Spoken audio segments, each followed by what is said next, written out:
Assalamualaikum dan selamat sejahtera kepada sahabat trader. Video yang ini sambungan yang video yang sebelum, iaitu berkaitan dengan trend. Kita nak follow trend. Yang tadi saya terlupa nak beritahu, iaitu kita follow trend yang lebih besar, iaitu time frame yang lebih besar.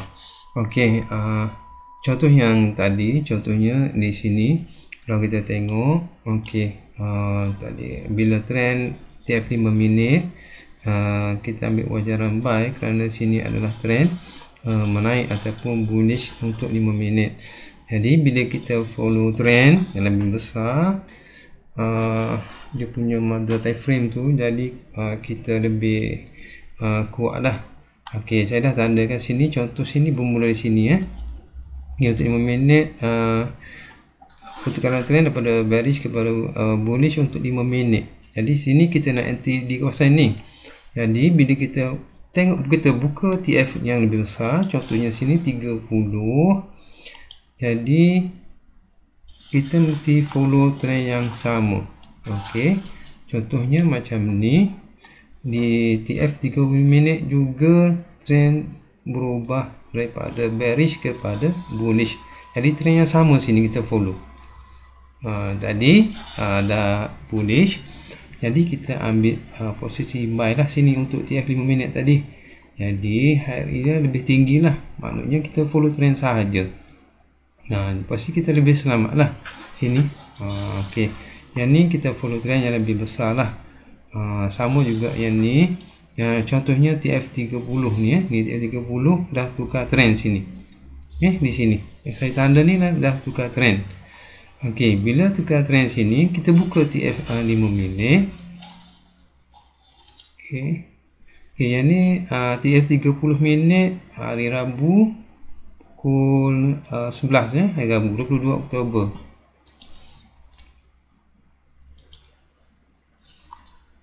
Okey, Rabu 22 Oktober tadi kita dah tanda tadi. Okey, trend di mula menurun di TF 30. Okey, ni 22 Oktober lebih kurang dalam pukul 11 dah turun. Jadi wajaran kita sini kita ambil tadi adalah sell. Okey, TF 5 minit pun kita ambil sell saja di sini. Okey, contohnya macam ni. Okey, ni sell. Jadi bila kita ambil sell sahaja, kita akan dapat high profit lah sini, sebab kita dah follow trend TF 30 tadi. Jadi dah start sini bermula pertukaran trend TF 30 tadi di sini. Ni panggil retrace pembetulan. Kalau dah ada sini dia punya pullback ke bawah semula, kita masuk lebih strong lah sini. Lebih lagi kalau tuan-tuan perasan, ni adalah dia dah breakout dia punya lower. Sini dia bentukkan dia punya lower sini. Jadi dia ada breakout, jadi kita boleh masuk posisi yang lebih kuat lah sini. Okey, sini tengok harga bila dah breakout. Ni antara juga strategi breakout lah. Okey, tengok sini harga dia breakout dia punya structure ni. Jadi dia turun ke bawah dan dia naik semula buat retrace di sini. Kalau setengah dalam kita gunakan SND zone ni, sini adalah area kita entry semula di sini. Okey, walaupun tak ada signal boleh masuk, kita gunakan strategi breakout lah. Dia dah breakout dia punya structure di sini. Jadi kita masuk entry semula, buy limit lah sini biasanya. Okey, terus tunggu jatuh bawah lah. Okey. Ni contoh yang kita guna follow trend yang lebih besar lah. Sama juga yang tadi trend menaik, sama juga Contoh sama juga sini. Okey, yang ni yang sebelum hari Khamis 2 Oktober sini kita tengok. Okey, kalau tengok sini, ni untuk 30 minit, ni line untuk 30 minit ni trend dah berubah dia move up ke atas. Okey, di sini. Jadi bila kita buka 30 minit, kita tengok dia dah berubah trend ke atas, jadi kita follow sahaja. Ni pun sama. dia naik, dia buat pullback semula, maksudnya dia buat pembetulan. Pembetulan sini adalah kalau tuan perasan ke arah structure yang bawah pula kat sini. Jadi kalau kau faham strategi ni, tuan akan lebih mudah menguasai pasaran lah, dengan kombinasi pelbagai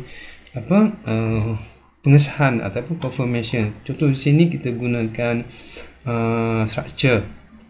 Okey, naik sini. Order block untuk structure di sini. Dia retrace buat betulan di sini. Ni bila dah naik semula, dia rebound semula, di sini kita buy sinilah.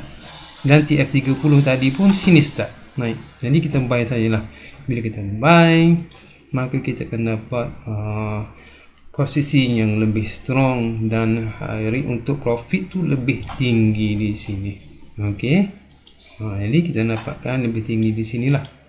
Okey, saya rasa itu sajalah untuk kali ini. Semoga tuan dapat mengaplikasi kombinasi trend, following trend, TF besar, dan juga sebagai penentu kepada wajaran posisi, di samping gunakan structure yang ada dalam ni. Okey, tuan dapat menguasai pasaran yang lebih strong lah untuk tuan trade dalam pasaran FCPO ini. Itu saja daripada saya. Assalamualaikum.